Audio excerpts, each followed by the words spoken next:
if you're going to really be technical, is he saying that heart, soul, mind, strength are 4 different parts of a person? Is that what Jesus is saying? There's a heart part, there's a soul part, there's a mind part, or is he just saying the totality of a person needs to love God? Monism, or monism, I should say, it's the idea that we are one, made up of a mixture of body and soul. So if you kind of put body and soul together and you mix it up, it creates this one nature to ourselves, and that's monism, whereas body and soul kind of mix together with us. So the argument for this view is that we are one unified substance. We are not 2 things or 3 things brought together, but we are one. So what that means is that the spiritual or emotional aspects are intertwined with the physical aspects in your life. So that's one view. The second view is a dichotomy view, and this idea that we are made up of 2 parts. So we are made up of inner man and outer man. Outer man has to do with the body, and inner man has to do with the soul. A few passages that seem to support this dichotomous view, for example, comes from Luke 23:43. When Jesus is talking to the thief on the cross, he says to him, "Truly I say to you, today you shall be with me in paradise." So what he is saying is that even though he's going to die still, even though there's going to be a separation between his body and soul, his soul is going to be with Jesus, in the presence of Jesus that very day. And so that tells you that we are not just made up of one substance, but 2 substance, because clearly his body didn't get resurrected and didn't go into the presence of Jesus, but just the thief on the cross soul was with Jesus. Does that make sense? So for him to be in the presence of Jesus without a body implies that there is a distinction between body and soul, according to this view. Jesus says in Matthew 10:28, "Do not fear those who kill the body, but are unable to kill the soul, but rather fear him who is able to destroy both soul and body." So Jesus is saying there's a way where every one of us, our body can be killed, but not necessarily our souls.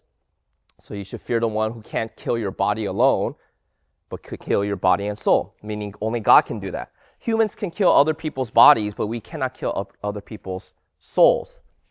And the debate is, what does it mean that when he says kill the soul? Does that mean that he destroys it and it no longer exists? Or does it mean that that soul exists, but it is killed in the sense that it is in death or separation between God and the soul? And that goes with the 2 different views of hell. Some people view hell as annihilationism, where God annihilates the soul of unbelievers, whereas the more traditional view is that hell is the eternal presence of a soul, but it's separated from God in judgment. But that goes back to the idea of soul. How do you understand soul? Is soul an immortal thing, or is it something that's just conditional, immortal? So one of the views of the people that believe in annihilationism is called conditional immortality. What they mean is that not everybody's soul is made to live on forever. It's conditional.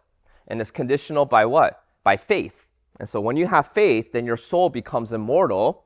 Therefore, only those with faith will live on after death, their souls. But those without faith, their souls end at death. So that's the difference between annihilationism versus eternal conscious. Eternal conscious means that every human being, because we're made in the image of God, our souls are made to be immortal and live on forever. The question is, does it live on in the presence of God, or does it live on in the judgment of God?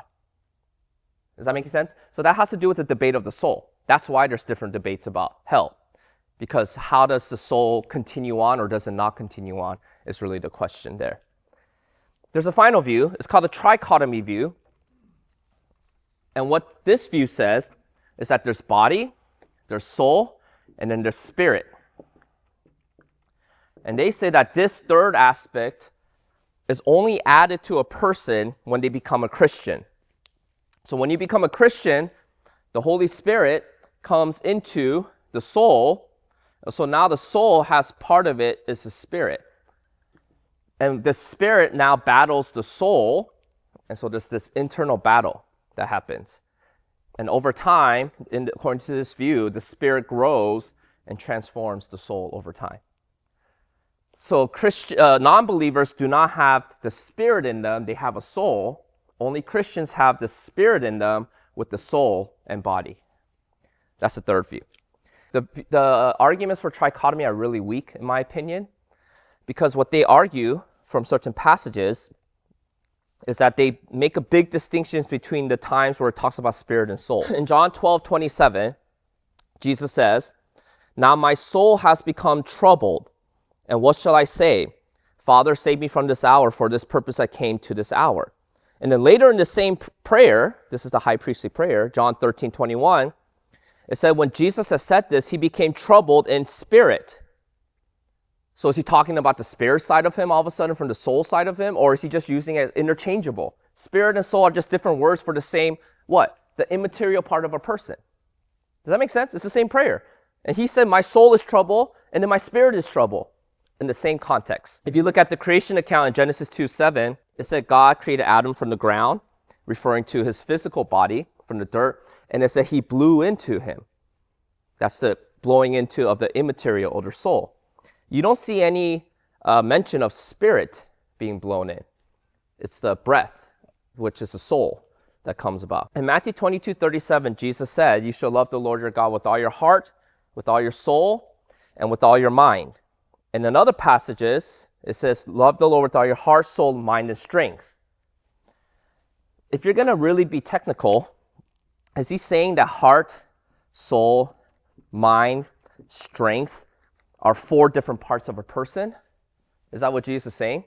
There's a heart part, there's a soul part, there's a mind part, or is he just saying the totality of a person needs to love God? So people who kind of hold to this trichotomous view or try to make big distinctions between different words, they're really reading a lot into certain texts that's not there.